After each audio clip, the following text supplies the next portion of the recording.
ವೀಕ್ಷಕರ, ಇವತ್ತಿನ ವಿಷಯ ಏನಪ್ಪಾ ಅಂತ ಅಂದರೆ ಸೇವಾ ಸಿಂಧು ಪೋರ್ಟಲಲ್ಲಿ ಲಾಗಿನ್ ಮಾಡಿದ ತಕ್ಷಣ ಸ್ಟೇಟಸನ್ನು ಅಥವಾ ಪೇಮೆಂಟ್ ಆಗಿರ್ತಕ್ಕಂಥ ಸ್ಟೇಟಸನ್ನು ಯಾವ ರೀತಿ ಚೆಕ್ ಮಾಡಬೇಕು ಅನ್ನೋದನ್ನು ತಿಳಿಸ್ಕೊಡ್ತೀನಿ. ಅದರ ಜೊತೆಗೆ ಆಗಸ್ಟ್ ಮಂತಿನ ಅಮೌಂಟ್ ಯಾವಾಗ ಬರುತ್ತೆ ಅನ್ನೋದೊಂದು ಸಣ್ಣ ಅಪ್ಡೇಟ್ ಬಂದಿದೆ, ಅದನ್ನು ತಿಳಿಸ್ಕೊಟ್ಟು ಬಿಡ್ತೀನಿ. ಇದರ ಜೊತೆಗೆ ಸ್ನೇಹಿತರೆ, ಯುವನಿಧಿ ಫಲಾನುಭವಿಗಳೇನಿದ್ದೀರಲ್ಲ ಇವರಿಗೆ ಯುವನಿಧಿ ಪೋರ್ಟಲ್ ಕಡೆಯಿಂದ ಒಂದು ಚಿಕ್ಕ ಅಪ್ಡೇಟ್ ಬಂದಿದೆ. ಅದು ಏನು ಅನ್ನೋದನ್ನು ಈ 3 ವಿಷಯನ ತಿಳಿಸ್ಕೊಟ್ಬಿಡ್ತೀನಿ. ಒಂದು, August month Yuvanidhi self declaration ಮಾಡಿಸಿದಿರಲ್ಲ, ಈ ಅಮೌಂಟ್ ಯಾವಾಗ ಬರುತ್ತೆ. ಎರಡನೇದು, ಸ್ಟೇಟಸನ್ನು ಯಾವ ರೀತಿ ಚೆಕ್ ಮಾಡಬೇಕು. ಮತ್ತು ಮೂರನೇದು, ಹೊಸ ಅಪ್ಡೇಟ್ ಏನು ಬಂದಿದೆ. ಮೊದಲನೇದು ಸ್ನೇಹಿತರೆ, ಯುವನಿಧಿ ಪೋರ್ಟಲಲ್ಲಿ ನೀವು ಲಾಗಿನ್ ಮಾಡಿದ ತಕ್ಷಣ ನಿಮಗೆ ಇಮ್ಯಾಜಿನಲ್ಲಿ ಹೇಳ್ಬಿಡ್ತೀನಿ, ಸ್ಕ್ರೀನ್ ರೆಕಾರ್ಡ್ ಇವೆಲ್ಲ ಬೇಡ. ಒಂದು ಇಮ್ಯಾಜಿನೇ ಇಟ್ಕೊಳ್ಳಿ. ಸೇವಾ ಸಿಂಧು ಪೋರ್ಟಲ್ ಲಾಗಿನ್ ಆದ ತಕ್ಷಣ ಮೊಬೈಲ್ ನಂಬರ್ OTP ಹಾಕಿ ಲಾಗಿನ್ ಮಾಡ್ತೀರಾ. ಲಾಗಿನ್ ಮಾಡಿದ ತಕ್ಷಣ ನಿಮ್ಮದೆಲ್ಲ ಡಾಟಾ ಬರುತ್ತೆ. ಅಪ್ಲೈ ಫಾರ್ ಸರ್ವಿಸಸ್ ಅಂತ ಇರುತ್ತೆ, ಅದನ್ನು ಕ್ಲಿಕ್ ಮಾಡ್ತೀರಾ. ವ್ಯೂ ಆಲ್ ಅವೈಲೇಬಲ್ ಸರ್ವಿಸ್ ಅಂತ ಇರುತ್ತೆ, ಅದನ್ನು ಕ್ಲಿಕ್ ಮಾಡ್ತೀರಾ.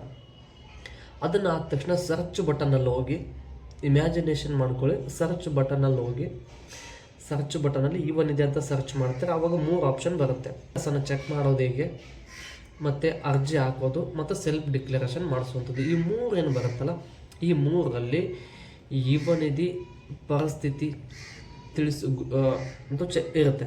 ಅಂದರೆ ಯುವನಿಧಿಯನ್ನು ಈಗ ಚೆಕ್ ಮಾಡಬೇಕು ಅನ್ನೋದು ಇರುತ್ತೆ. ಅಲ್ಲಿ ಸ್ಟೇಟಸ್ ಚೆಕ್ ಅಂತ ಇರುತ್ತೆ. ಅದನ್ನು ಕ್ಲಿಕ್ ಮಾಡಿದ ತಕ್ಷಣ ನಿಮಗೆ ಏನಾಗುತ್ತೆ, ಅಲ್ಲಿ ನೀವು ನಿಮ್ಮ ಯುವನಿಧಿ ರಿಜಿಸ್ಟ್ರೇಷನ್ ನಂಬರನ್ನು ಹಾಕಬೇಕು. ಯುವನಿಧಿ ಸೆಲ್ಫ್ ಡಿಕ್ಲರೇಷನ್ ನಂಬರನ್ನು ರಿಜಿಸ್ಟ್ರೇಷನ್ ನಂಬರನ್ನು ಹಾಕಿ ಇಯರ್ ಮಂತ್ ಸೆಲೆಕ್ಟ್ ಮಾಡಿಕೊಂಡು ಸಬ್ಮಿಟ್ ಅಂತ ಕೊಟ್ಟರೆ ಸಾಕು. ಆ ತಿಂಗಳ ಆಗಸ್ಟ್ ಮಂತ್ ಆಗಿರ್ಬೋದು, ಜೂನ್ ಮಂತ್ ಆಗಿರ್ಬೋದು, ಜುಲೈ ಮಂತ್ ಆಗಿರ್ಬೋದು, ಇವು ಎಲ್ಲವನ್ನು ಸ್ಟೇಟಸನ್ನು ಸುಲಭವಾಗಿ ಚೆಕ್ ಮಾಡ್ಕೋಬೋದು.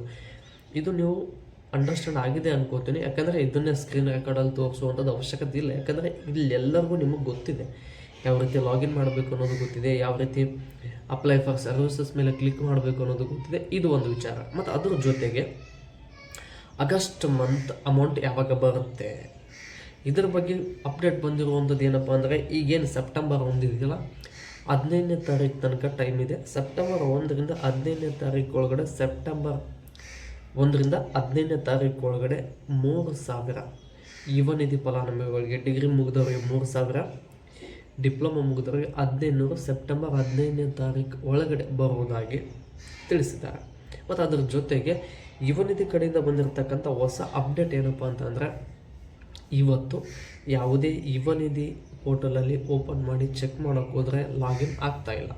ಲಾಗಿನ್ ಆಗ್ತಾಯಿಲ್ಲ ಅಂದರೆ ಅಲ್ಲಿ ಏನು ಎರರ್ ಬರ್ತಾ ಇದೆ ಅನ್ನೋದನ್ನು ತಿಳಿಸ್ಕೊಟ್ಬಿಡ್ತೀನಿ. ಅಲ್ಲಿ ಏನು ಎರರ್ ಬರ್ತಾ ಇದೆ ಅಂದರೆ, your mobile number not registered ಅಂತ ಎರರ್ ಬರ್ತಾ ಇದೆ. ನನ್ನದೇ ಎರರ್ ಬಂತು. ಸ್ಟೇಟಸನ್ನು ಯಾವ ರೀತಿ ಚೆಕ್ ಮಾಡಬೇಕು ಅನ್ನೋದನ್ನು ವೀಡಿಯೋ ಮಾಡಬೇಕು ಅಂದ್ಕೊಂಡಿದ್ದೀನಿ. ಯಾಕಂದರೆ ಕೆಲವೊಬ್ಬರು ವೀಕ್ಷಕರ ಕಮೆಂಟನ್ನು ಮಾಡಿದ್ರು. ಆ ಕಮೆಂಟಿಗೆ ವೀಡಿಯೋ ಮಾಡಬೇಕು ಅಂದ್ಕೊಂಡಿದ್ದೆ. ಬಟ್ ಯುವನಿಧಿ ಪೋರ್ಟಲ್ ಓಪನ್ ಮಾಡಿದ್ರೆ ಲಾಗಿನ್ ಆಗ್ತಾಯಿಲ್ಲ. ಮೊಬೈಲ್ ನಂಬರ್ ಹಾಕಿ ಗೆಟ್ OTP ಅಂತ ಕ್ಲಿಕ್ ಮಾಡಿದ್ರೆ ಅಲ್ಲಿ ಏನು ಬರ್ತಾ ಇದೆ, your email ID or mobile number not registered in portal, ಅಥವಾ ಸೇವಾ ಸಿಂಧು ಪೋರ್ಟಲಲ್ಲಿ ನಿಮ್ಮ ಮೊಬೈಲ್ ನಂಬರ್ ರಿಜಿಸ್ಟರ್ ಆಗಿಲ್ಲ ಅಂತ ಬರ್ತಾ ಇದೆ. ಇದಕ್ಕೆ ಏನು ಉತ್ತರ ಏನಪ್ಪ ಅಂತಂದರೆ, ಯುವನಿಧಿ ಕಡೆಯಿಂದ ಸರ್ವರ್ ಬ್ಯುಸಿ ಇದೆ, ಅದಕ್ಕಾಗಿ.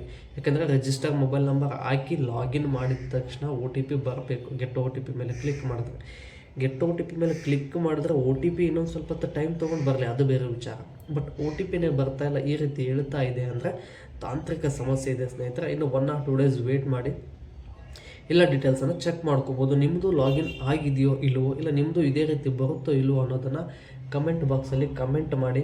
ಮತ್ತು ಅದರ ಜೊತೆಗೆ ಈ ವಿಡಿಯೋ ನಿಮಗೆ ಯೂಸ್ಫುಲ್ ಅನಿಸಿದ್ರೆ ಸ್ನೇಹಿತರೆ, ನಾನು ಹೆಚ್ಚಿನ ವಿಡಿಯೋವನ್ನು ಮಾಡಲು ನಿಮ್ಮ ಪ್ರೋತ್ಸಾಹದ ಅವಶ್ಯಕತೆ ಇದೆ. ಈ ಪ್ರೋತ್ಸಾಹವನ್ನು ವಿಡಿಯೋಗೆ ಲೈಕ್, ಶೇರ್, ಕಮೆಂಟ್ ಅದಕ್ಕಿಂತ ಹೆಚ್ಚಾಗಿ ನನ್ನ ಚಾನಲ್ನ ಸಬ್ಸ್ಕ್ರೈಬ್ ಮಾಡೋದ್ರ ಮೂಲಕ ಸಪೋರ್ಟ್ ಮಾಡಿ ಅಂತ ಹೇಳ್ತಾ, ಮತ್ತೆ ಮುಂದಿನ ವಿಡಿಯೋದಲ್ಲಿ ಸಿಗೋಣ ಸ್ನೇಹಿತರೆ.